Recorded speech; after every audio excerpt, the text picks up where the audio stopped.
how to modify and flex die-cast cars using zip ties and simple tools that anyone can get at almost any store. Let's get ready to work. You're gonna need a drill with a 3/16 drill bit, wire cutters, metal tweezers, zip ties, mini saw blade, a hot glue gun, and Q-tips with a plastic tubing. Today we're gonna be working on this awesome red 2023 Dodge Ram 1500, and for this one I chose to go with rubber wheels. Safely use your drill to drill out the rivets that hold the bottom frame together. Like I said, slow and safely, take your time. For the front and rear axles, cut the plastic tabs that hold the axle down to the bottom frame.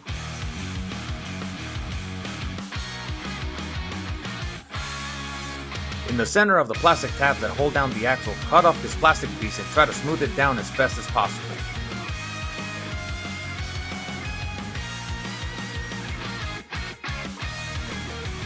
In order to get the extra ground clearance for the suspension flex, flip the frame over and cut off the plastic pieces that sit behind the wheels.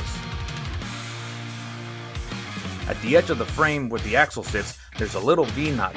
Start making some light passes with the mini saw blade until eventually you're able to cut through. Do the exact same thing on the other side. Go slow, take your time, and try to make sure that the cuts are straight. You should end up with something like this, with plenty of room for the axle to flex. Now do the whole process again for the front axle. Take your time, make sure the cuts are straight.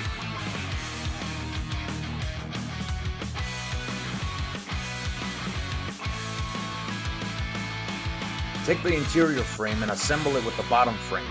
Using the cuts that we did earlier, make some light passes to mark the interior frame in order to have a straight cut later on.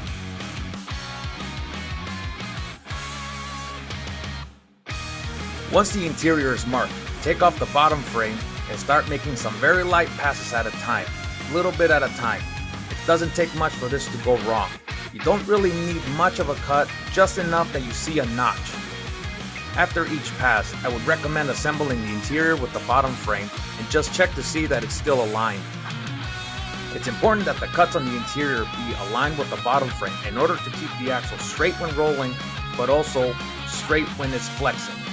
While I have this separated, I'm going to paint some of these pieces matte black. I don't use anything special, just some matte black acrylic paint. As I said in the beginning of the video, I'm going with silver rim rubber wheels. Test fitting the axle, I realized the bottom frame is way more narrow than most others, causing the axle to move side to side. This is where the Q-tip with the plastic hollow tubing comes into play. Cut the end of the Q-tip, then cut a small piece like this. Unfortunately, I don't know a different method other than eyeballing it, but the main important thing is that all of these small pieces come out the same size. Using your wire cutters, and without cutting yourself, you want to cut these little pieces so that way we can open them up and wrap them around the axle later. When you go to put on these spacers, it can be a bit difficult. Take your time. Don't get frustrated. It took me a while to get the hang of this. But you will have to do this 4 times.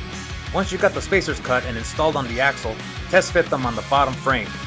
You don't want the spacers to be exact, otherwise it's going to be too tight and it's not going to give it that flex. You still want a bit of wiggle room. With the interior frame on, check to see that the axle is going to be able to move freely. You want to check that it's not too tight and that it's not going to hang up on anything. Alright, halfway through this mod.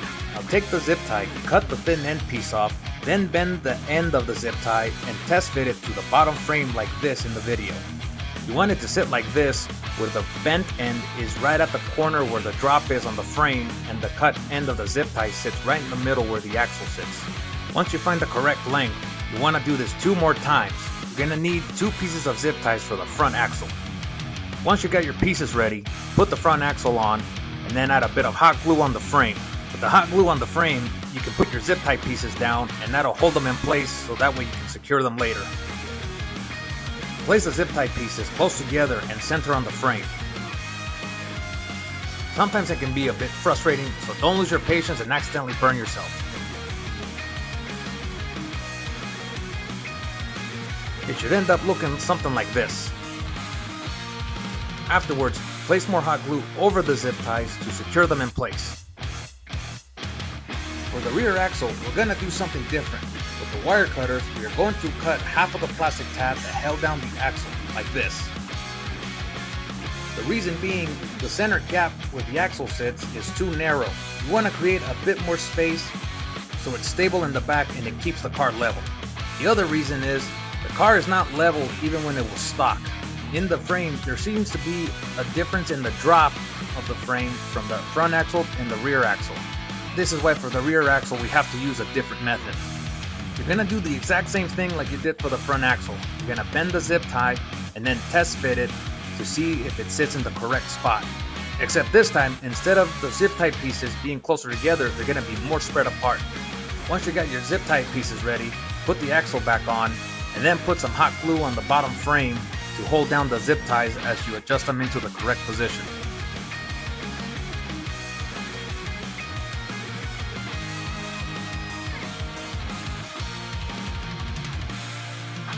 Try to adjust the position and make sure they're nice and even. Try to do it quick while the glue is still hot enough to move but cold enough that it's not going to burn.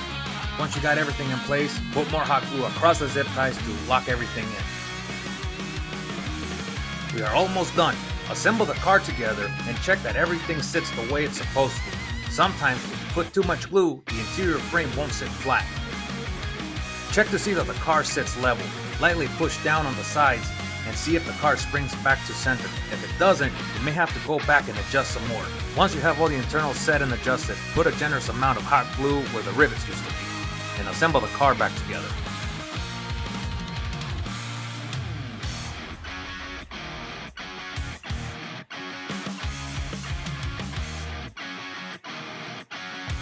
And there you have it, 2023 Dodge Ram 1500, ready to hit the trails. If you made it this far, thank you for watching. If you have any feedback or any tips or something that I could have done differently, I would gladly appreciate the feedback. Don't forget to subscribe and don't forget to like and share.